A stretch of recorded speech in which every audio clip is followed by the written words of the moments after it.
بسم الله الرحمن الرحيم.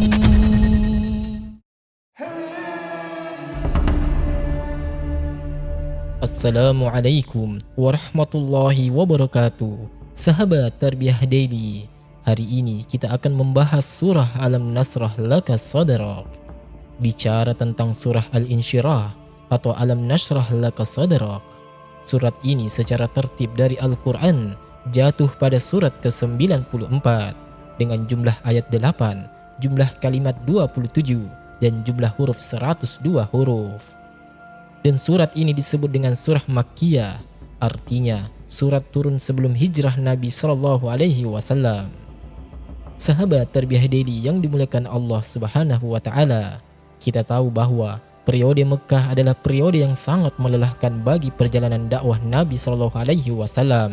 Banyak tantangan, banyak rintangan, terutama dari para pembesar Quraisy. Tak jarang mereka bukan hanya menyakiti Nabi SAW dengan lisan-lisan mereka, seperti mengatakan Rasul adalah orang yang gila, Rasul adalah seorang penyihir, Rasul adalah tukang merangkai syair. Terkadang juga mereka menyakiti secara fisik, seperti dengan cara pengepungan yang terjadi kepada Bani Hashim selama 3 tahun lamanya, sehingga melelahkan Nabi SAW, atau tak jarang juga upaya pembunuhan dan begitu seterusnya. Maka Nabi SAW merasa sempit dadanya. Dari sini Allah Subhanahu wa Ta'ala ingin memberikan nikmat kepada Rasul, nikmat yang sangat besar berupa kelapangan dada Rasul supaya bisa menghadapi segala tantangan dan rintangan dakwah ke depannya. Makanya Allah Subhanahu wa Ta'ala mengatakan, Alam Nasrah Laka Sadrak. Bukankah kami telah melapangkan dadamu wahai Muhammad? Kalimat Alam Nasrah Laka Sadrak ini sebuah pertanyaan yang sifatnya istifhami atau takriri.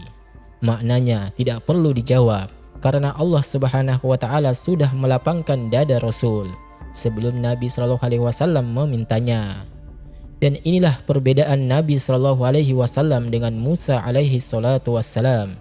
Kalau Musa alaihi salatu wassalam ketika berdakwah kepada Fir'aun bersama Harun, Musa meminta kepada Allah Subhanahu wa Ta'ala untuk dilapangkan dadanya. Bahkan Musa berdoa kepada Allah Subhanahu wa Ta'ala dengan doa yang sering kita baca atau mungkin kita dengar daripada khatib apabila berkhutbah. Rabbis rahli sadari wa yassirli amri wahlul 'uqdatam min lisani yafqahu qawli. Kata Musa, Rabbis rahli sadarik, ya Allah, ya Rabb, berikanlah kepadaku kelapangan dada. Kenapa Musa minta kepada Allah Subhanahu wa Ta'ala untuk dilapangkan dadanya? Karena kita tahu bahwa kelapangan dada itu mempengaruhi dakwah. Orang kalau sempit dadanya, terkadang dia tidak sanggup mengucapkan, sehingga menyusahkan untuk menyampaikan hidayah Allah kepada orang lain. Karena orang yang sempit dada itu, sempit pula pikirannya, dan yang lapang dadanya, lapang pula pikirannya. Makanya Nabi Musa alaihi salam meminta kepada Allah Subhanahu wa Ta'ala untuk dilapangkan dadanya supaya dia bisa menyampaikan hidayah kepada Fir'aun. Kemudian kata Musa, Rabbis rahli sadari wa yassirli amri, dan mudahkanlah urusanku. Artinya kelapangan dada itu bisa membawa kemudahan urusan, dan itulah fakta di lapangan. Kalau seandainya Anda sedang ada masalah, Anda sedang dirundung sebuah perkara, kesulitan hidup, kalau lapang dadanya, maka setiap masalah itu pasti Anda bisa uraikan. Tahu dari mana harus memulai. Kalau sempit dadanya, akan sulit mengurai sebuah permasalahan. Makanya Musa alaihi salatu wassalam meminta setelah kelapangan dada, kemudahan perkara. Wa yassirli amri wahlul 'uqdatam min lisani yafqahu qawli. Dan cabutlah kekakuan pada lidahku supaya dia mudah memahami perkataanku. Sahabat Tarbiyah Daily yang dimuliakan Allah Subhanahu wa Ta'ala, di sini Allah Subhanahu wa Ta'ala mengatakan, Alam Nasrah Laka Sadrak. Kalimat asy-syarq di mana Allah Subhanahu wa Ta'ala melapangkan dada Nabi SAW memiliki dua makna. Yang pertama, artinya makna secara hissi, di mana Nabi SAW betul-betul dilapangkan dadanya dengan cara dibelah dadanya, diambil jantungnya, kemudian dibersihkan dengan air zam-zam di bejana emas. kemudian diisi dengan hikmah dan juga keistimewaan Allah Subhanahu wa taala kepada beliau. Dan itu terjadi 2 kali dalam pendapat yang sahih, walaupun ada yang berpendapat 3 kali. Pertama, sewaktu Nabi SAW berada di pangkuan Halimah As-Sa'diyah, seorang wanita dari Hawazim, dari Bani Bakar. Dia datang dengan rombongan kaum wanita yang berjumlah 10 dari Bani Sa'diyah menuju kota Mekah yang ketika itu Bani Bakar mengalami paceklik hebat. Sehingga untuk mencukupi kebutuhan mereka, sebagian wanita-wanita yang memiliki anak yang mengeluarkan air susu, maka mereka akan mengambil anak-anak dari kota untuk mereka susui atau menjadi ibu susuan bagi mereka dengan sebuah imbalan. Halimah Sa'diyah ketika berjalan menuju kota Mekah, karena dia menunggang keledai perempuan dan unta yang sangat kurus sehingga ketinggalan. Sementara 9 wanita yang lainnya, kawan-kawannya, sudah mendapatkan bayi-bayi yang mereka akan susukan. Dari bayi-bayi orang-orang yang terpandang, orang-orang yang berduit, tiba-tiba ketika Halimah sampai saja di kota Mekah, sudah tidak ada bayi lagi. Sudah habis diboyong atau diborong oleh orang-orang atau kawan-kawan wanitanya, kecuali 1 bayi. Dialah Nabi kita, Nabi Muhammad SAW. Alasannya tidak diambil karena dia fakir dan juga dia yatim. Tetapi dengan penuh keyakinan daripada mereka pulang membawa tangan kosong, maka mereka mengambil bayi Nabi SAW. Mudah-mudahan dengan bayi tersebut Allah berkahi. Maka betul saja banyak keberkahan yang didapati Halimah Sa'diyah.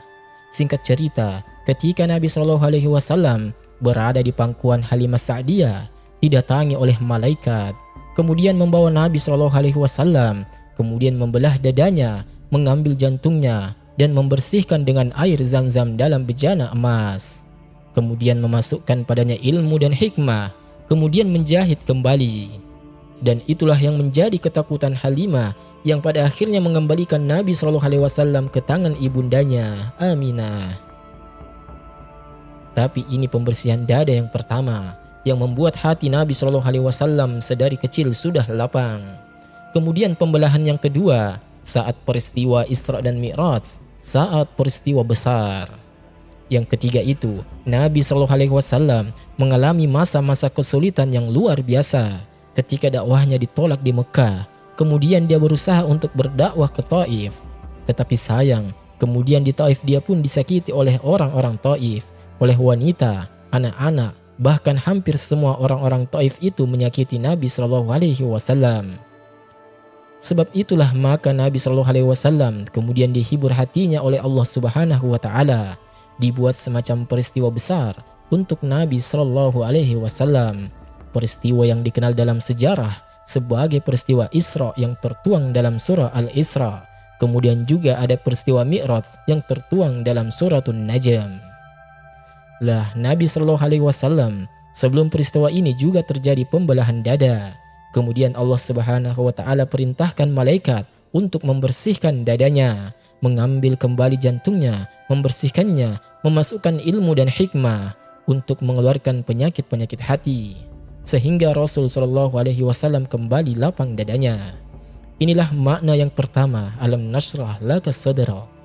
Tetapi ada juga yang mengatakan bahwa alam nasrah laka sadrak, bukankah kami telah lapangkan dadamu?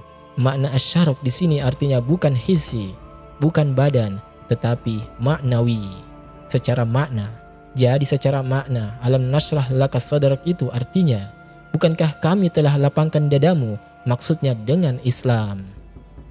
Karena Allah Subhanahu wa taala mengatakan, "May yuridillahu an yasrah sadrahu lil Islam."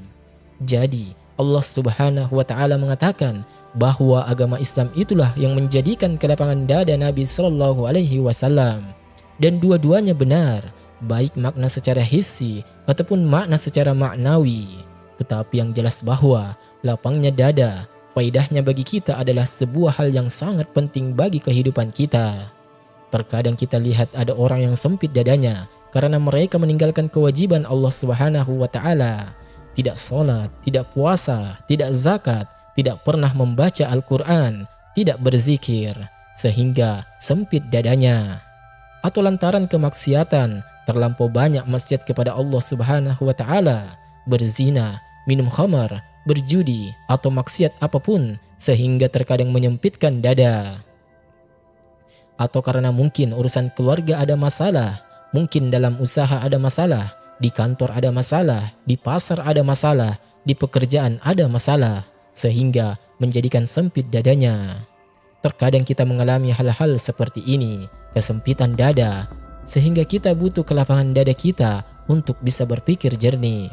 Karena sempitnya dada itu menjadikan sesuatu kebahagiaan itu beralih kepada sebuah keperihan, menjadikan sesuatu yang mudah itu menjadi sebuah kesulitan. Makanya kalau kita lihat bahwa orang yang bahagia itu sebenarnya apabila Allah Subhanahu wa taala lapangkan dadanya.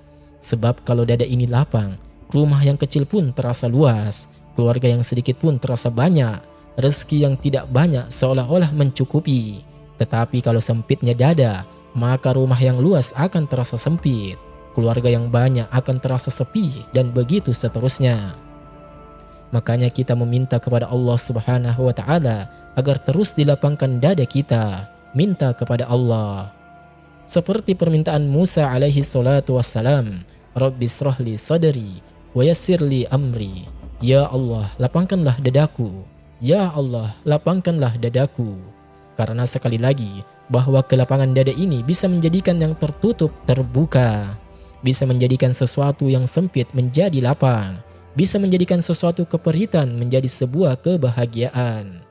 Maka Allah Subhanahu wa taala kemudian mengatakan, Alam nasrah laka sadrak. Kemudian Allah Subhanahu wa taala mengatakan, wa wada'na 'anka wisrak alladzi anqadha dhahrak. Di sini Allah Subhanahu wa taala mengatakan, wa wada'na, dan kami angkat darimu wisrak, dosa-dosamu, kesalahan. Alladzi anqadha dhahrak, yang membebani atau memberatkan dhahraka, punggungmu, pundakmu. Di sini Allah Subhanahu wa taala melanjutkan firman-Nya setelah Allah Subhanahu wa taala katakan alam nasrah laka sadrak, dan itu sebuah nikmat yang Allah Subhanahu wa taala anugerahkan kepada Nabi sallallahu alaihi wasallam berupa kelapangan dada. Setelah itu Allah berikan nikmat lagi, allazi anqadha dhahrak, yang telah mengangkat semua kesalahan yang memberatkan pundakmu. Dari ayat ini ada sebuah pertanyaan, apakah seorang nabi melakukan dosa? Apakah seorang nabi melakukan dosa?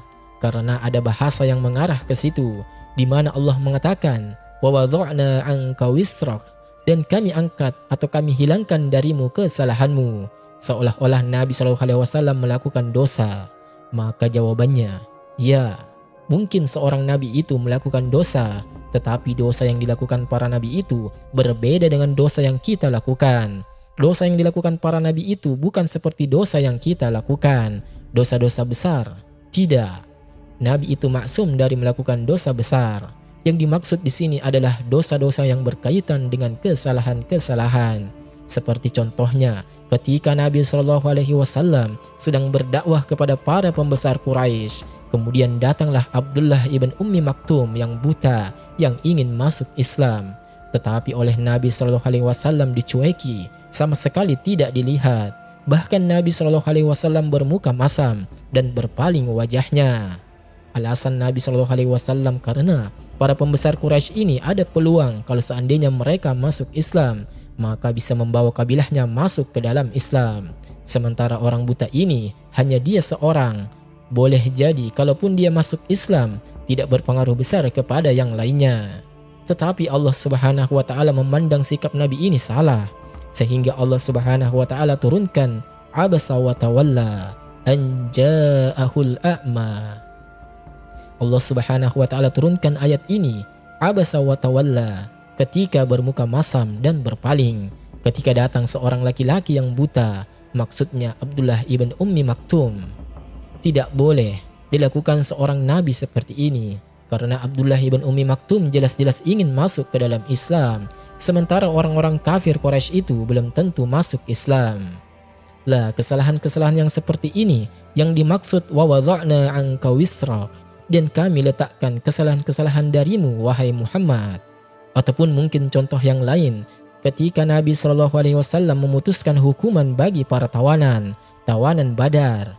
Ketika itu Nabi Shallallahu Alaihi Wasallam memilih idenya Abu Bakar dan tidak mengambil pendapatnya Umar. Sementara Allah Subhanahu Wa Taala menguatkan pendapatnya Umar. Nah, kesalahan-kesalahan yang seperti ini yang dimaksud. Dan kami angkat darimu kesalahan-kesalahanmu yang memberatkan punggungmu. Tetapi yang jelas bahwa Nabi Shallallahu Alaihi Wasallam adalah manusia yang suci, diampuni dosanya yang telah, yang sedang, dan yang akan datang. Sebagaimana hadis Aisyah radhiyallahu anha, ketika Nabi Shallallahu Alaihi Wasallam sedang sholat malam, kemudian tanpa terasa tangan Aisyah Ummul Mukminin memegang kaki Nabi Shallallahu Alaihi Wasallam yang pecah-pecah. Kemudian Aisyah radhiyallahu anha mengatakan, "Ya Rasulullah, bukankah dirimu sudah diampuni dosa yang telah, yang sedang, dan yang akan datang? Kenapa kau berlelah letih seperti ini?" Maka Nabi Shallallahu Alaihi Wasallam mengatakan kepada Ummul Mukminin Aisyah radhiyallahu anha, "Afala akuna 'abdan syakura? Salahkah aku menjadi hamba Allah yang bersyukur?" Lihat, walaupun Nabi Shallallahu Alaihi Wasallam manusia yang telah diampuni dosanya, yang telah, yang sedang, dan yang akan datang, tetapi beliau tidak pernah berhenti untuk ibadah. Beliau justru semakin semangat ibadahnya sampai kakinya pecah-pecah karena beliau tidak pernah meninggalkan qiyamul lail seumur hidupnya, kecuali hanya 2 malam dalam periode Mekah. Sahabat Tarbiyah Daily yang dimuliakan Allah Azza wa Jalla. Kemudian Allah mengatakan, "Alam nashrah laka sadrak wa wada'na anka wisrak alladhi anqadha dhahrak wa rafa'na laka dhikrak." Dan kami angkat dirimu wahai Muhammad, zikraka, penyebutanmu. Allah Subhanahu wa Ta'ala telah mengangkat Nabi Sallallahu Alaihi Wasallam di dunia ataupun di akhirat. Lihat di dunia bagaimana seorang muazin yang dikumandangkan oleh manusia sejak zaman Rasul sampai hari ini, di masjid-masjid, di musola-musola, bahkan terkadang dijadikan ringtone handphone kita, bahkan terkadang dijadikan alarm. Dalam lafaz-lafaz azan itu ada lafaz Muhammad, artinya diangkat namanya dalam azan, kemudian juga diangkat namanya dalam solat. Maka tidak sah salat seseorang kalau tidak berselawat kepada Nabi Sallallahu Alaihi Wasallam dalam tasyahud akhir. Ataupun diangkat ketika iqamah, diangkat ketika bersolawat dan memperbanyak solawat di hari Jumat. Bahkan diangkat namanya, bahwa nama terbanyak di dunia adalah mengikuti nama beliau. Kalau kita survei nama-nama manusia di dunia ini, maka nama Muhammad Sallallahu Alaihi Wasallam itu yang paling banyak. Orang memberi nama anaknya dengan nama Muhammad ataupun Ahmad, satu dunia. Ya, karena Allah Subhanahu wa Ta'ala telah mengangkat derajat Nabi Sallallahu Alaihi Wasallam di dunia. Adapun di akhirat, sudah jelas beliau adalah orang yang pertama kali dibangkitkan oleh Allah Subhanahu wa Ta'ala dari kuburnya. Orang yang mampu memberikan syafaatul uzma di saat seluruh para nabi tidak sanggup memberikannya. Orang yang pertama kali mengetuk pintu surga, orang yang pertama kali melewati titian siratul mustaqim, bahkan orang yang pertama kali masuk surga, dan begitu seterusnya. Banyak keistimewaan yang tidak dimiliki para nabi yang lainnya. Ya, karena beliau adalah Sayyidul Awwalin, Sayyidul Akhirin, Sayyidul Anbiya, Sayyidul Mursalin. Dan itulah Nabi kita Muhammad Sallallahu Alaihi Wasallam. Allah angkat penyebutannya. Wa rafa'na laka dzikra. Sahabat Tarbiyah Daily yang dimuliakan Allah Azza wa Jalla. Kemudian Allah Subhanahu wa Ta'ala mengatakan, "Wa rafa'na laka dzikra, fa inna ma'al yusri yusra, inna ma'al usri yusra." Allah Subhanahu wa Ta'ala mengatakan setelah wa rafa'na laka dzikra, fa inna ma'al yusri yusra, inna ma'al usri yusra. Saya ulang dari awal sedikit, bahwa surah Asy-Syarh ini adalah surah Makkiyah. Namanya surah Makkiyah ini, Nabi Shallallahu Alaihi Wasallam mengalami kesulitan dakwah yang luar biasa, kelelahan, keletihan, tantangan, rintangan, ujian macam-macam. Tetapi Allah Subhanahu wa Ta'ala menghibur Nabi Shallallahu Alaihi Wasallam dengan mengatakan, "Fa inna ma'al yusri yusra, inna ma'al usri yusra." Seolah-olah mengatakan di balik kesulitan yang kau hadapi wahai Muhammad, ada kemudahan. Di balik keperitan akan ada kebahagiaan. Di balik ujian pasti akan ada kelapangan. Inna ma'al usri yusra. Di sini al-us menggunakan alif lam, sementara yusra tidak menggunakan alif lam alias nakirah. Seolah-olah makrifat itu tidak memiliki makna kecuali satu. Beda dengan nakirah, bisa memiliki makna dalam bilangan itu lebih. Seolah-olah Allah ingin katakan, kalimat fa inna ma'al usri yusra, inna ma'al usri yusra itu, kalau kamu ditimpakan satu kesulitan, maka akan datang kepadamu 2 kemudahan, 3 kemudahan, 4 kemudahan. Seperti itulah. Maka kita katakan kepada orang-orang yang mungkin hari ini Anda sedang memiliki masalah dalam ekonomi, ingat, pada setiap kesulitan itu ada kemudahan. Bagi Anda yang hari ini Anda mungkin dapat musibah, mungkin Anda kecelakaan, maka saya katakan, inna ma'al usri yusra. Ingat, pada setiap kesulitan itu pasti ada kemudahan. Bagi Anda yang ada masalah keluarga, cekcok antara suami istri, ingat, inna ma'al usri yusra. Dalam kesulitan yang sekarang Anda hadapi, nanti akan ada kemudahan. Bagi Anda yang ditimpa apapun masalahnya, masalah apa saja, maka ingat, inna ma'al usri yusra. Pada setiap kesulitan itu pasti ada kemudahan. Yakin, kesulitan itu adalah ujian dari Allah Subhanahu wa Ta'ala untuk mengangkat derajat kita dan terkadang untuk menggugurkan dosa-dosa kita. Sahabat Tarbiyah Daily yang dimuliakan Allah, mungkin hanya sampai di sini apa yang bisa kami bagi. Semoga bermanfaat untuk kita semua. Subhanakallahumma wa bihamdika, asyhadu an la ilaha illa anta, astaghfiruka wa atubu ilaik. Wassalamualaikum warahmatullahi wabarakatuh.